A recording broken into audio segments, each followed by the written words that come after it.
His Divine Grace A.C. Bhaktivedanta Swami Prabhupada. The movement he started is now known to millions around the world, yet he himself remained in the background. Without personal ambition, he worked humbly to spread Krishna consciousness, devotional service to the Supreme Personality of Godhead. Yet his achievements and personal character did not go unnoticed. The world's leading scholars and religionists praised his unique contribution, and thousands grew to love him as their dearmost friend and well-wisher. In his memory, his disciples erected a stunning memorial in the hills of West Virginia, now visited by 500,000 people a year. In this and many other ways around the world, Srila Prabhupada is offered expressions of love by those whose lives he most deeply touched.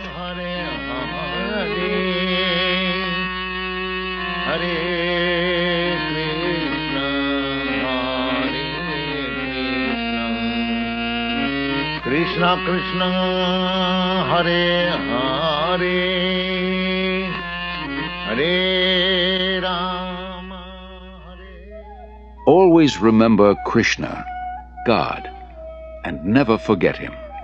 This was the goal of the rich spiritual culture that flourished in India for thousands of years.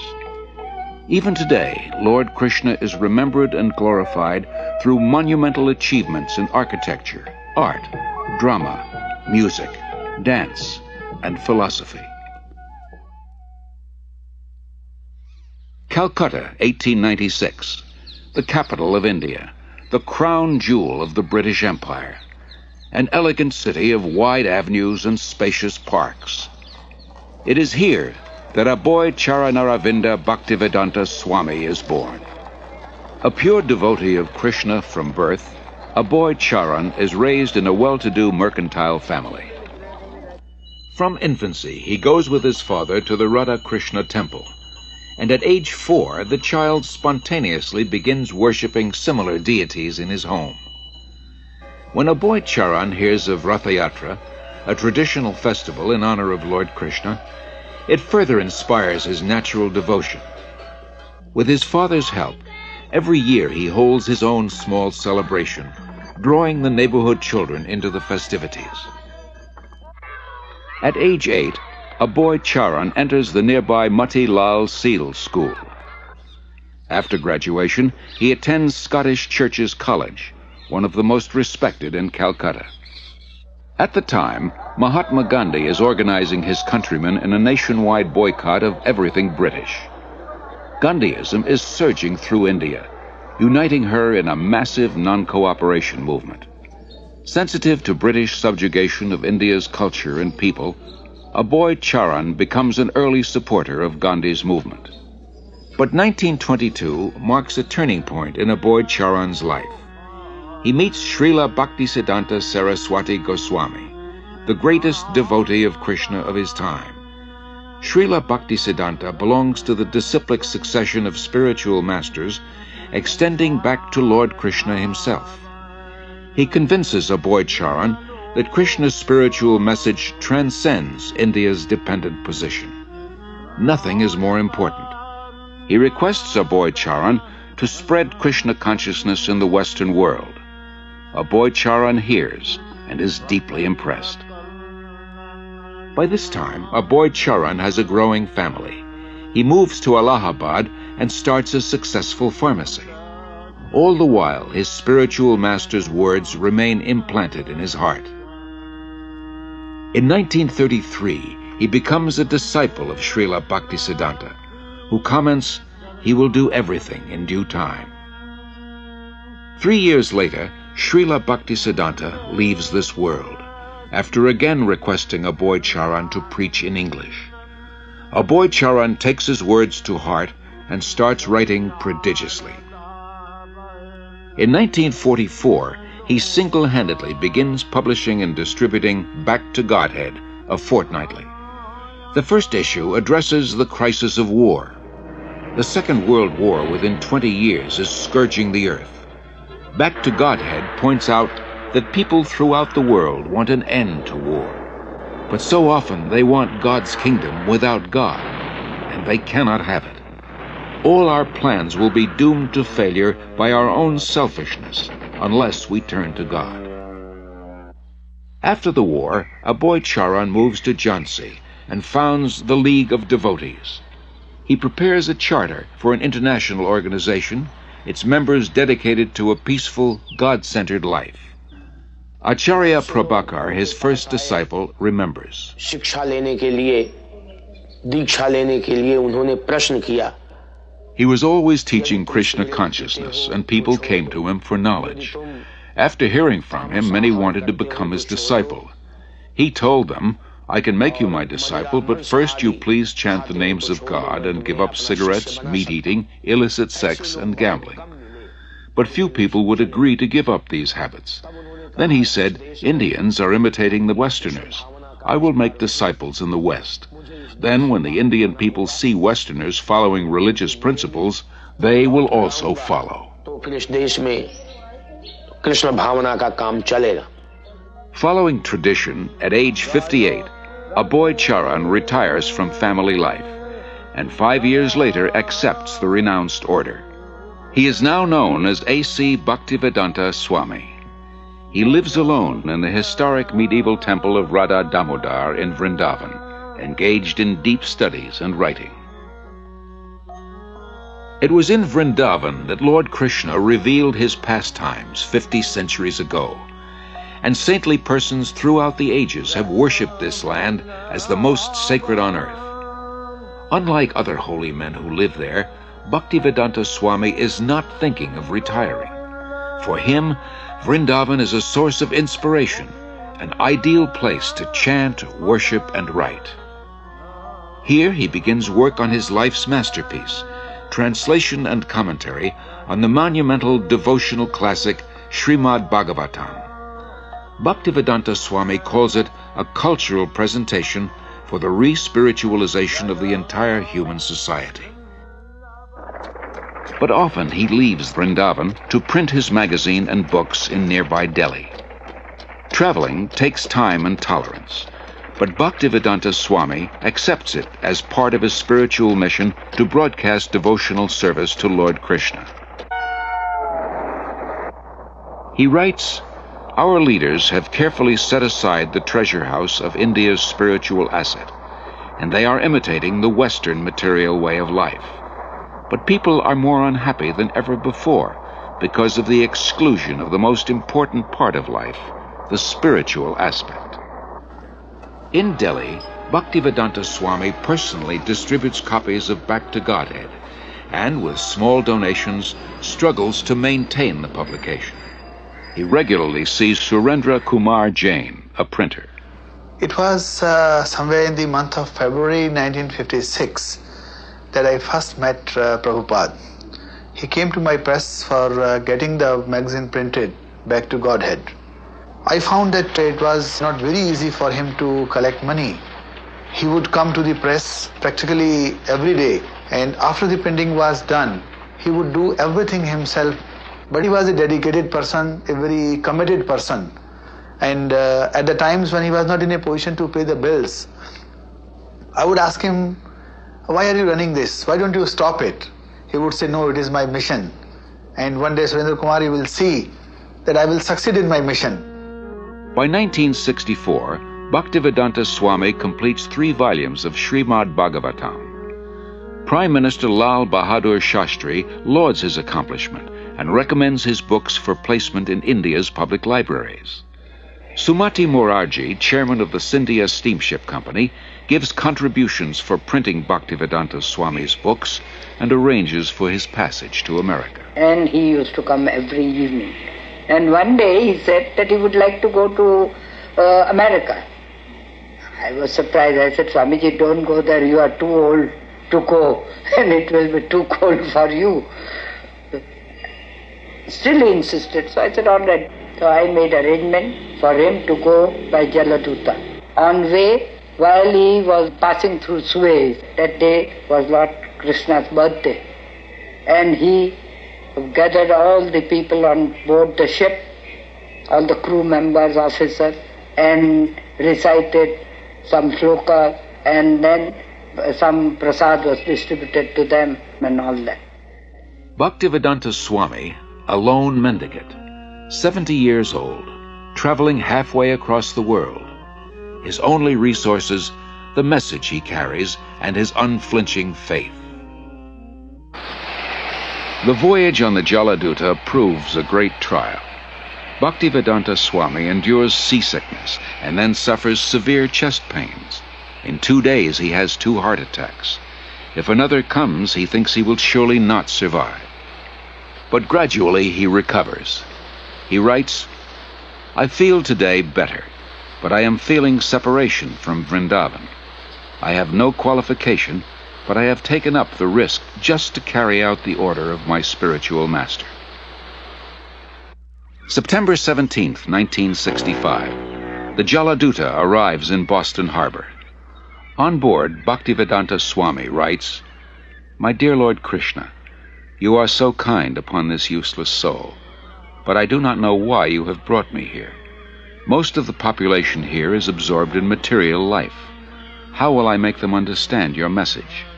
I can simply repeat your words, and if you like, you can make my power of speaking suitable for their understanding.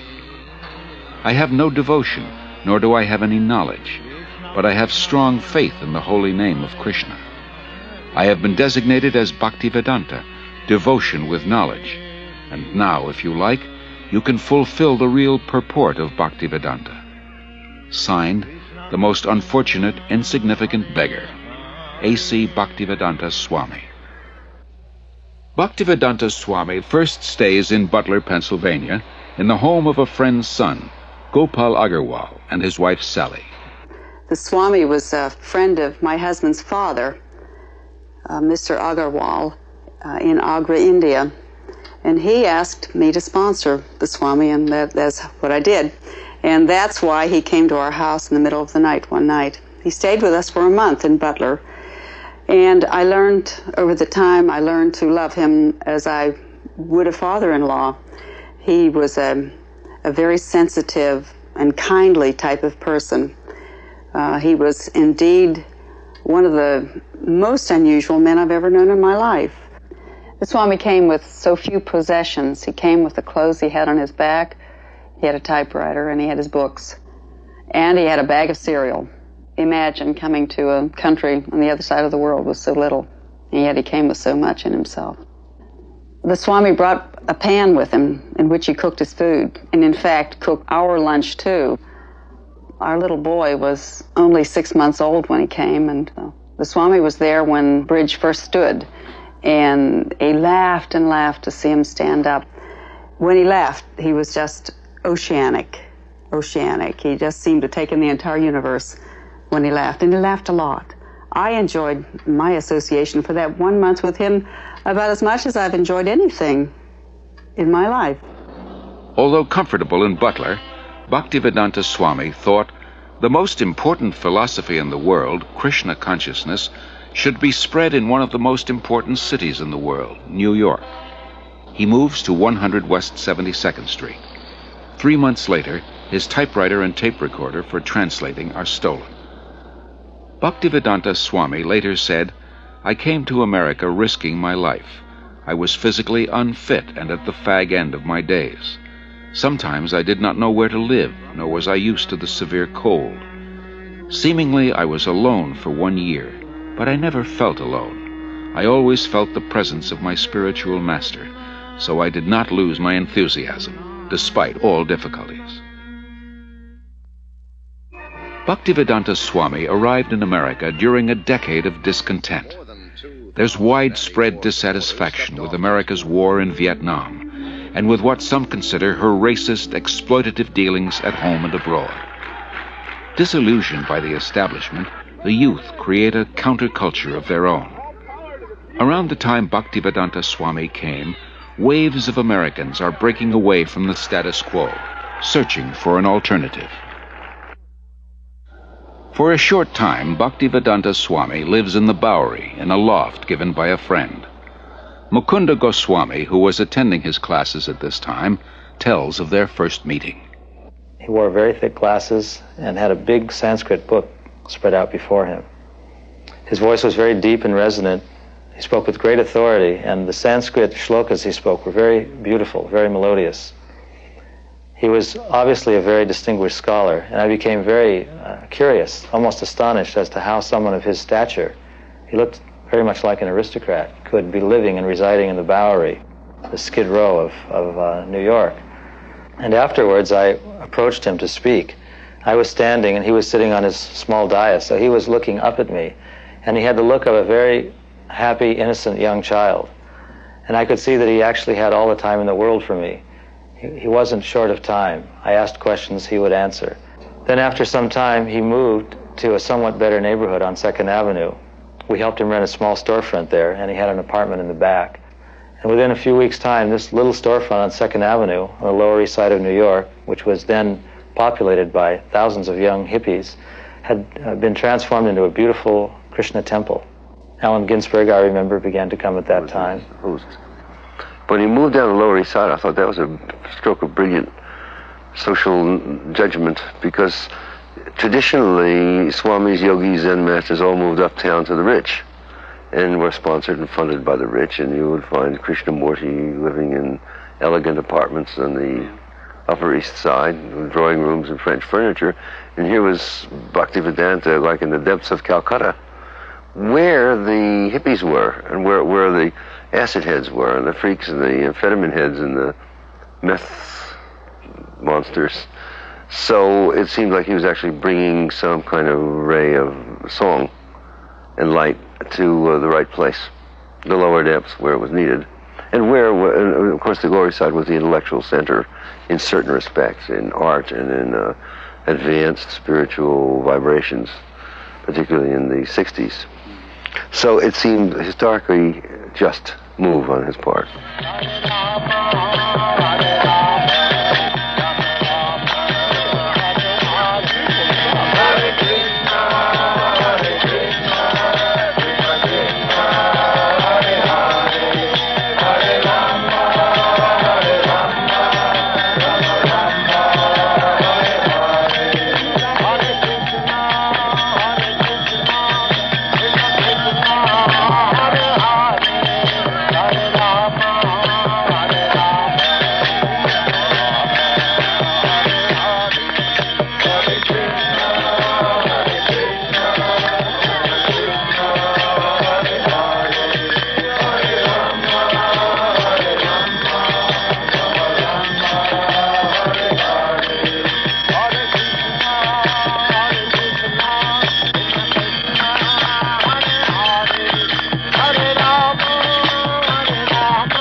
Celebration at Tompkins Square Park, which was last Thursday, or Thursday before last. And I knew I had been seeking a guru for a while.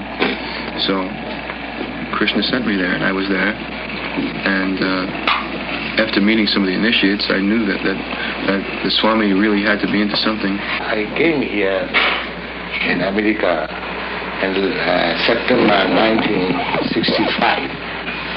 I was wandering in the street, and some of the boys saw me, and gradually they came to me.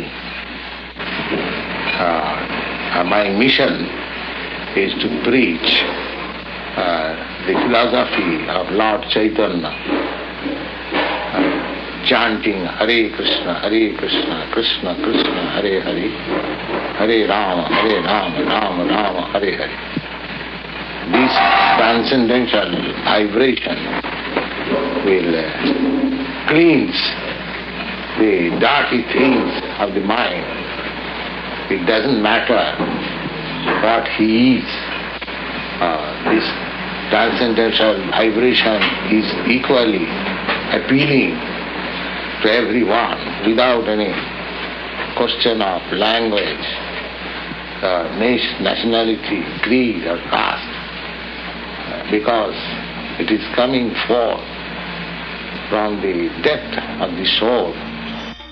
Krishna was all along preparing something, Bhaktivedanta Swami later wrote, and he brought you to me one by one, sincere boys and girls, to be trained in Krishna consciousness. Now I can see that it is a miracle.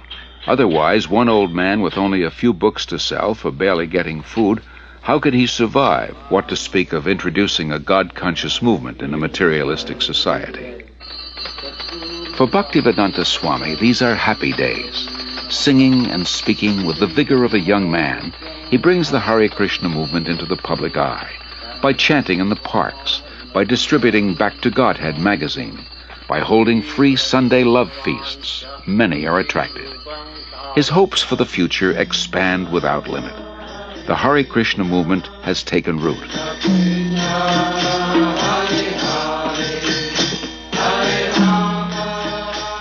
Sometime in the spring of 1967, people handed me clippings from New York newspapers saying that there was a Swami in New York City. So I went to New York to look up this person and his movement. My first contact was with disciples apart from Bhaktivedanta Swami, and I was frankly somewhat disappointed by the disciples. They seemed to be not very informed about what they were doing. They were unclear about the whole thing, and yet they were terribly serious and terribly devoted to what they were about. And I couldn't put those two pieces together, you know, their confusion, uncertainty on the one hand, and their commitment on the other, until I met Bhaktivedanta Swami. And as soon as I met him, which was after several visits to the temple, I realized that this was the person who really made the whole thing go. But the impressive thing about that was he was never himself in the center. He never said, "You should do this because of me." He always said, "You should do this, and I should do this because of Krishna." When he gave them instructions to do what they thought were impossible things, like he told one of the early disciples, "Go start a magazine." The guy had never had any contact with a magazine before in his life except to read one. And he said, "How am I to do that?" And Bhaktivedanta Swami said, "Krishna will help you." He was just astonishing in terms of the personal impact that he had on people, the way that he was able to give them confidence in themselves, but more importantly, give them confidence that there was a guide who was leading them and would give them the strength that they needed. Bhaktivedanta Swami does not belong to New York. He belongs to Krishna. So when a few of his followers invite him to San Francisco, he goes and introduces the freewheeling youth to Krishna, his ancient culture, his spiritual food, his eternal chant, the way to stay high forever. In the heart of the hippie movement, Haight-Ashbury, Golden Gate Park, and in the hearts of the hippies, the Hare Krishna mantra resounds with unimagined potency.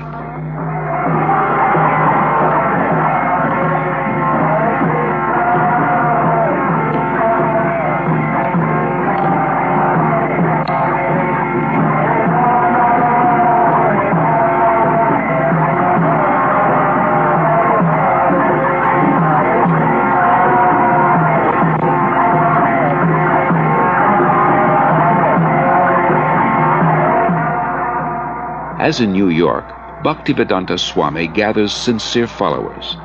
The Hare Krishna movement begins to grow. Bhaktivedanta Swami becomes respectfully known as Prabhupada, meaning one at whose feet the masters sit.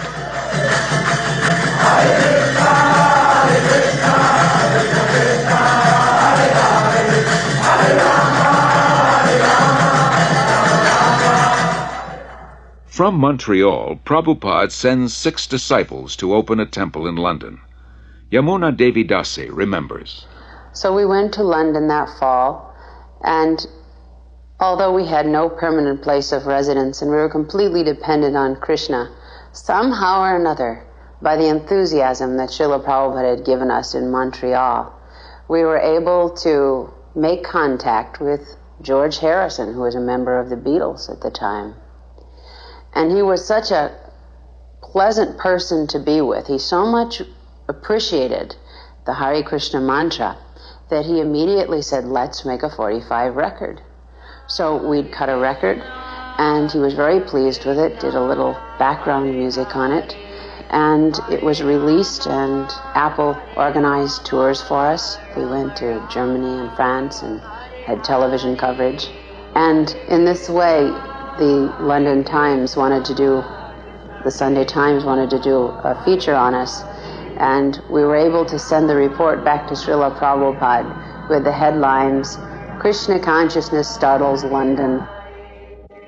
As people come to him, convinced of the Krishna conscious philosophy, Srila Prabhupada accepts them for initiation, not on the basis of birth, as in the rigid Hindu caste system, but on the basis of qualification and sincerity.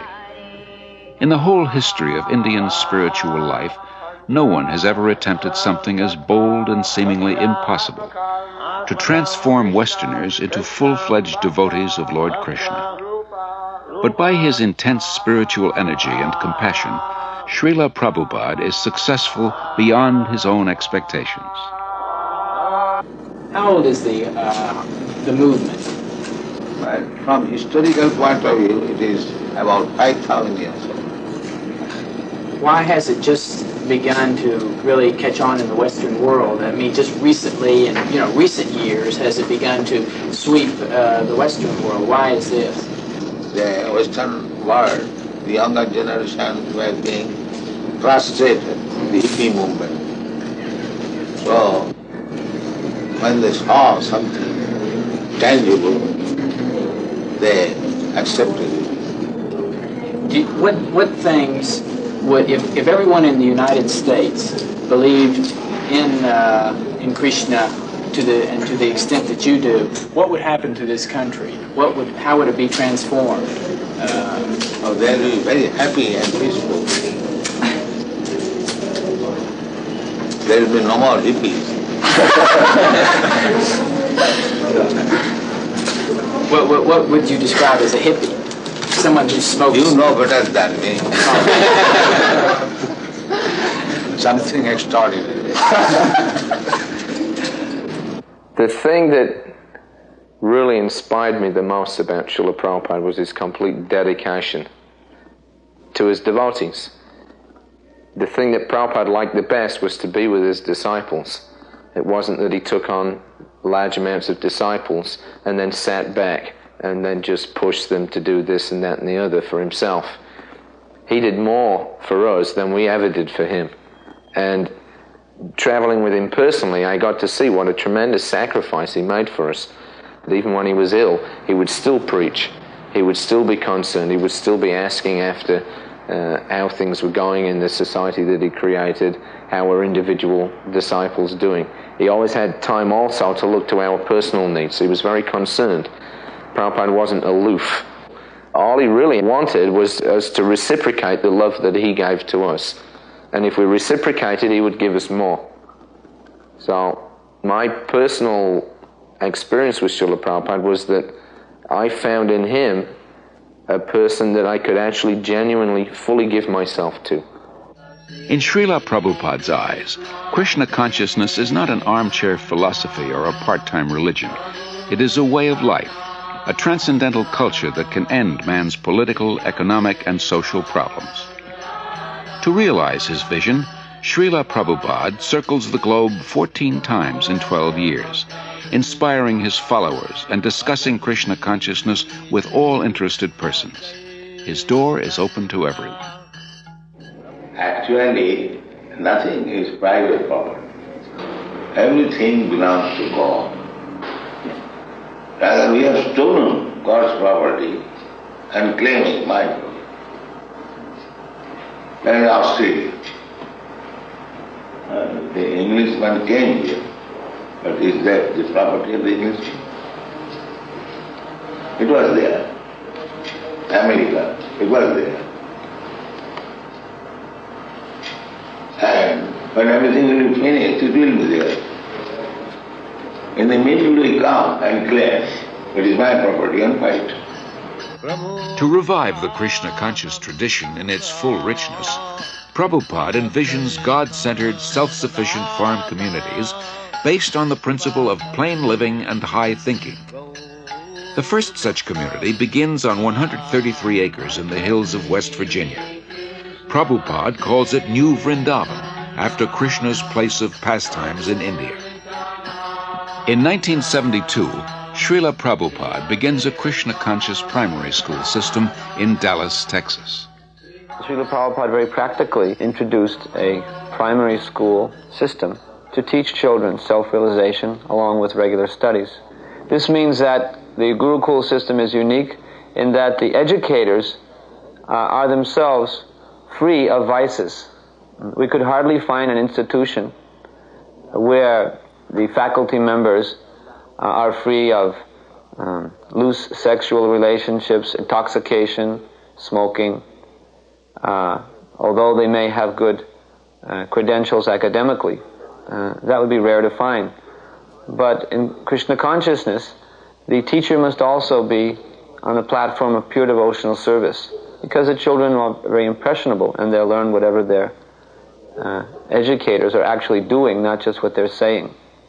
So these were some of the principles that Srila Prabhupada introduced in Gurukula. Srila Prabhupada gradually trains his disciples in the time-honored tradition of deity worship to help them advance spiritually. He explains, "I have introduced this system of deity worship among the non-believers, the atheists. Krishna cannot be understood with our present senses, but by his kindness he agrees to personally appear as the deity to accept our service. When we are attracted to the beautiful form of the deity, we will forget our attraction for material things. And as we serve the deity, we will develop pure love of God. Then our lives will be successful."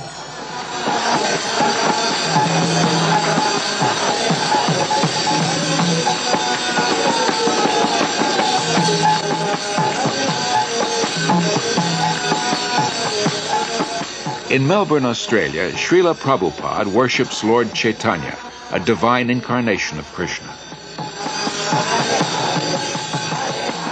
By Chaitanya Mahaprabhu's mercy, we have installed the deity here in your country. We are very fortunate that Chaitanya Mahaprabhu has come to your country to teach you how you become free of all anxieties. This is Chaitanya Mahaprabhu's mission.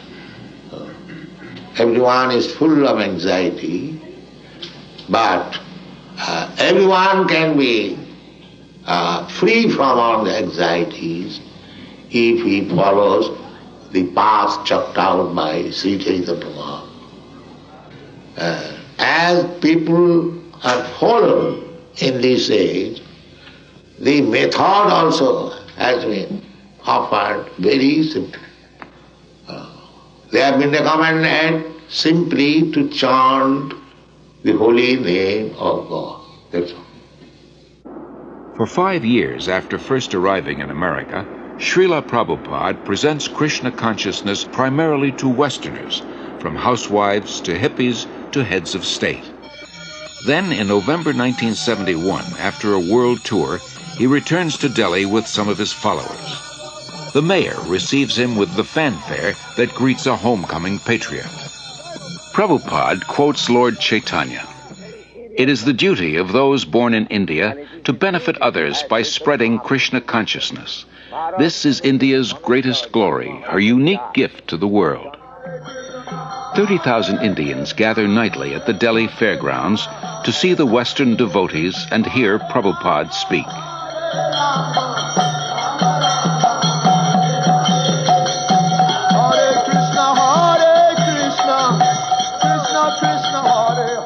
To bring about this change in India, that the revival of Krishna consciousness, Prabhupada's plan was to bring his dancing white elephants. He told us that when I bring my Western disciples to India, they will all come to see my dancing white elephants, he said. So we were actually very fond of being Prabhupada's dancing white elephants. We took that as the special mercy of Prabhupada on us, that we could be his dancing white elephants and help him in any way we could to preach Krishna consciousness in India. Prabhupada was told by an astrologer in Navadip in West Bengal that when he saw Prabhupada's face, a photo of Prabhupada, he said, this man, he has the ability to make a house in which the whole world can live peacefully. To make a house in which the whole world can live very peacefully. And when I told Prabhupada that, he said, yes, that is my mission, that within Krishna consciousness, the whole world can live peacefully. While the Hare Krishna movement spreads worldwide, Srila Prabhupada wants to nurture its roots in India. He journeys to Mayapur, West Bengal, the birthplace of Lord Chaitanya. It was Lord Chaitanya who inaugurated, 500 years ago, the congregational chanting of God's holy names. In Mayapur, devotees purchase a small tract of land and start constructing an international guest house. For a handful of devotees who know nothing about construction, this is not an easy task. Srila Prabhupada directs and encourages them. For ourselves, he says, we are happy and satisfied living in a grass hut. But if we simply have a hut, who will come here? The more we develop our land, the more people will be attracted. Prabhupada plans to build a temple of understanding to house the world's largest planetarium, and around it, a spiritual city with schools, shops, farms, and many temples for worshipping Lord Krishna. Within the hearts of India's people is a natural respect for the eternal Krishna-conscious culture. Many come forward to take part in Srila Prabhupada's movement and accept initiation from him. No one should go hungry within a 10-mile radius of the temple, Prabhupada instructs. In March 1972, devotees start the ISKCON Food Relief Program, distributing prasad, vegetarian food offered to Lord Krishna. As the Mayapur project develops, Prabhupada invites his disciples from 6 continents to join together yearly on the anniversary of Lord Chaitanya's appearance. Prabhupada wants them to be purified and inspired by remembrance of the Lord in his holy land. In Vrindavan, Srila Prabhupada treats his followers to a guided tour of the holy places and personally relates Lord Krishna's pastimes. The devotees relish a bath in the sacred waters of the Yamuna River.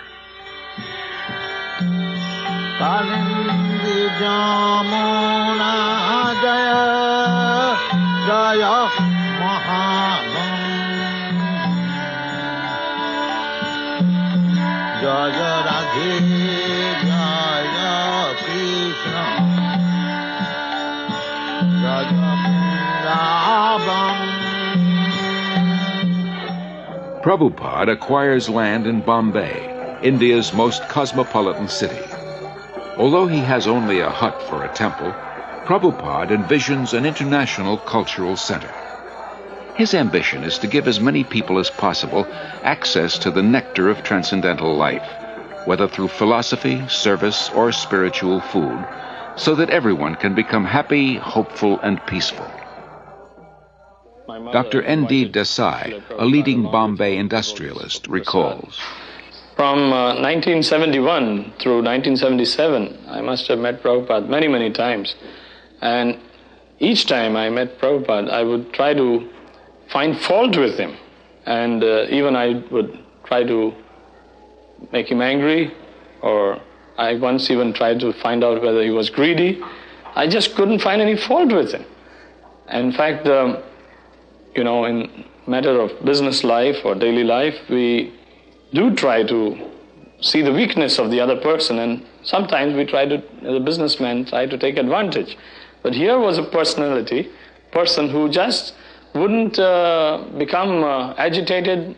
There was absolutely no lust in him. There was no greed in him. There was, I couldn't see a spot of jealousy in him. And then I realized, after 6 years of that he was a very empowered, divine person. Gradually, Srila Prabhupada says, I am seeing all my dreams being fulfilled. In Bombay, a spacious marble temple, a theater, a restaurant, a library, and a twin-towered 7-story hotel. In Mayapur, the planned spiritual city develops. Hare Krishna, Krishna Krishna. In Vrindavan, the popular Krishna Balaram Temple, an international guest house, and a secondary school. Prabhupada sees his society grow into a worldwide confederation with more than 100 temples, restaurants, institutes, schools, and farm communities. 500 years ago, Lord Chaitanya predicted that one day the holy name of Krishna would be heard in every town and village of the world. By the mid-70s, Hare Krishna becomes a household word.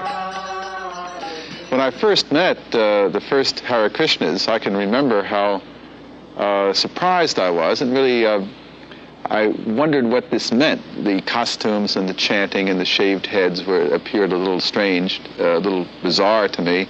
But the more I came to know the movement, I came to find that there was a striking similarity in the essence of what they were teaching and saying, and in my understanding of the original core of Christianity. That is, living simply, not trying to accumulate worldly goods or profit, living with compassion toward all creatures, sharing, loving, and living joyfully. I am impressed with how much the teaching of one man in the spiritual tradition that he brought has impacted itself into the lives of so many people. So in my own view, his contribution is a very important one and will be a lasting one. As a child, Srila Prabhupada celebrated Rath Yatra near his home in Calcutta with his playmates. Years later, he is still celebrating the Rath Yatra festival, but now on the main streets of 20 large cities around the world, and with hundreds of thousands of disciples and guests.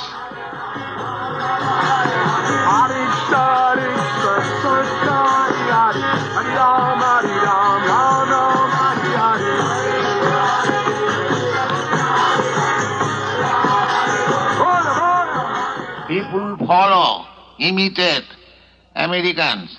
I am traveling all over the world. Everywhere I see they're trying to manufacture the skyscraper building, imitating your country. So, if you kindly become Krishna conscious and chant and dance in ecstasy, emotional love of God, the whole world will follow you and it will be Vaikuntha. There will be no more trouble. Thank you very much. Hare Krishna, Krishna Krishna, Hare Hare, Hare Rama, Rama Rama, Hare Hare. Hare Krishna, Krishna Krishna, Hare Hare, Hare Rama,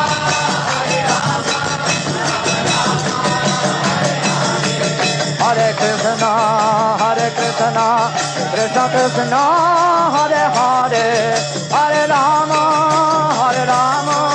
Rama Rama, Hare Hare.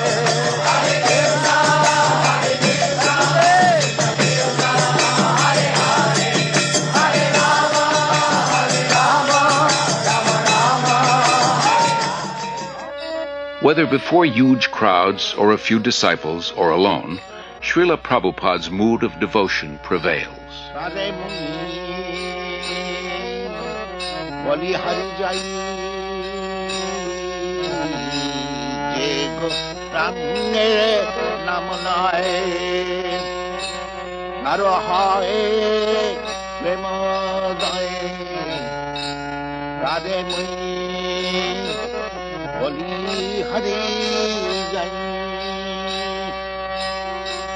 Gauranga gulate jhure Nitolila tare jhure Gauranga gulate jhure Nitolila tare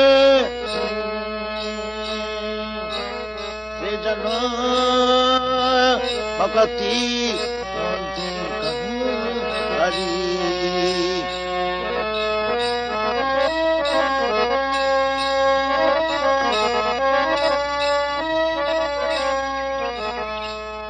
Wherever in the world he happens to be, Srila Prabhupada follows a regular daily schedule.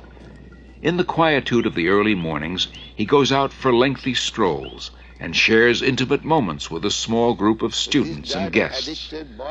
Rejecting superficial and dogmatic thinking, he carefully guides his students to increased insight and understanding.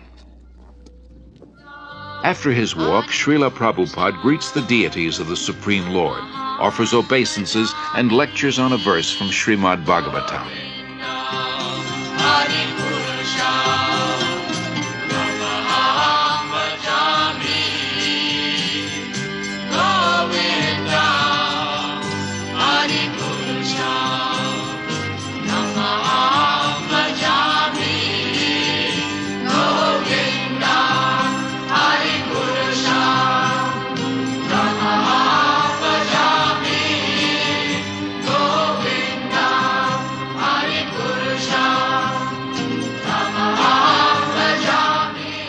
So you may have $2 million, I may have $10, you may have $100. Everyone has got some riches. That is admitted. But nobody can say that I have got all the riches. That is not possible. If somebody can say that I have got all the riches, he is God. That is spoken by Krishna. Nobody has said in the history of the world. Krishna says, Bhoktaram Jaggathamutham Sarvaloka Mahesam. I am the enjoyer of everything. And I am the proprietor of all the universe. Who can say that? That is God. In the afternoons, Prabhupada meets with guests. Here in Los Angeles with scholars of religion. Your pride, your property, your family, your bank balance, your skyscraper building, all taken. Finished. Got out. This is God. Now understand God. To believe or not believe, God will come one day. He'll take you, take your everything and get out. That is stated in the Bhagavad Gita. Those who are not believers in God, to them I come as death and take away everything. Finished. That one has to believe. Yes, as sure as death. Then God is here. So unless one is madman, he cannot say there is no God. Anyone who denies the existence of God is a madman. Prabhupada, wouldn't it be better to say he's blind, he's stupid? Yes, the same thing. The mad is the sum total of all stupidity. Festival takes place. Wherever Srila Prabhupada is, he continues to write prolifically. Rising long before dawn, he spends hours translating and commenting on original Sanskrit and Bengali texts. Or sometimes they wash their hands and feet before entering the temple. His most significant contribution is his books. Srila Prabhupada sees 60 million distributed in 28 languages. Professors from dozens of major universities use them as standard texts and write appreciative reviews. He also did a very important work in introducing to the Western world for the first time the devotional philosophy of Sri Krishna Chaitanya. Not only did he introduce these texts, but he introduced them in a way that was quite different from the other translations that had been made. I'd read so many different translations, for example, of the Bhagavad Gita, which had all been interpreted from the impersonalist type of philosophy of the Advaita school. And here, you might say, for the first time was a truly devotional translation, a spiritual translation of the text, which I felt really came much closer to the true meaning and the purpose of the Bhagavad Gita. Established in 1972, the Bhaktivedanta Book Trust exclusively publishes Srila Prabhupada's works.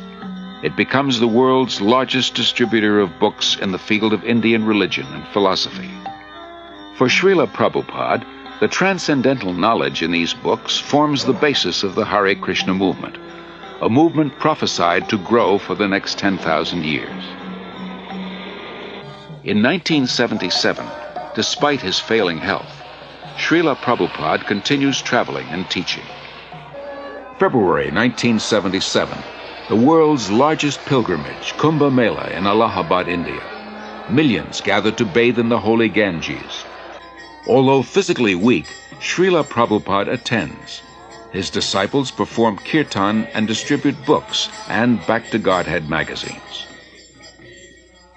Practically from the very beginning, Srila Prabhupada gave us notice that he would not always be with us. Of course, it was only a few months after he opened the storefront on 26th 2nd Avenue that he became very ill, and he had that heart attack or whatever it was, and it seemed even at that time that he might leave then. And he warned us. He said, I am an old man. I may leave at any moment. The notice is already given. 70 that has already passed.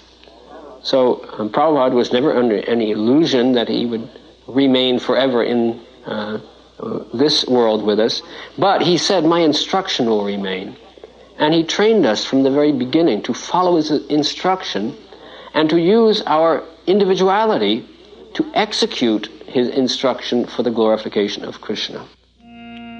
Although his illness steadily worsens, Srila Prabhupada speaks nightly at a program in Bombay. In May, he journeys to Rishikesh at the foot of the Himalayas to try to regain his health. There he continues to instruct his intimate disciples. Then in October, Srila Prabhupada returns to his old home Vrindavan to spend his final days.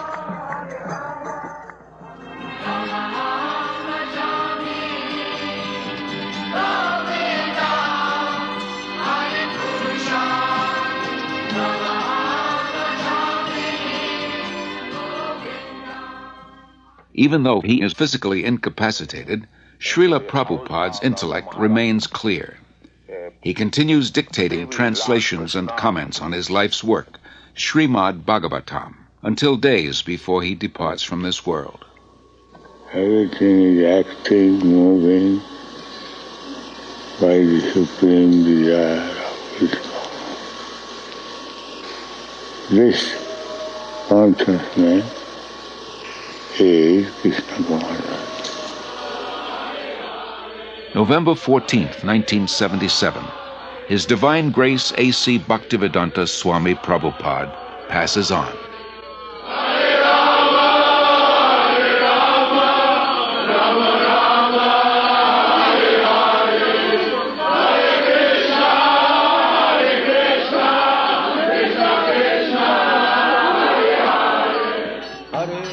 That divine personality who spoke on different subjects with thousands of meanings, who imparted knowledge in thousands of ways, and who inspired thousands of devotees, has now returned to his Lord, Sri Krishna.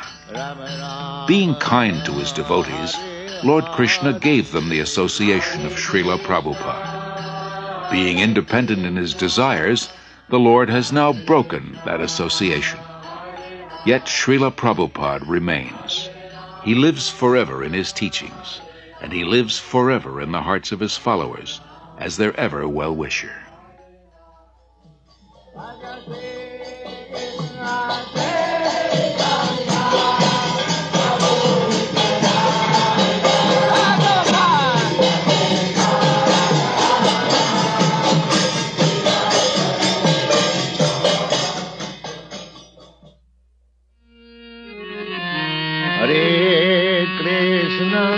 Hare Krishna, Krishna Krishna, Hare Hare, Hare Krishna, Hare Krishna, Krishna Krishna, Hare Hare, Hare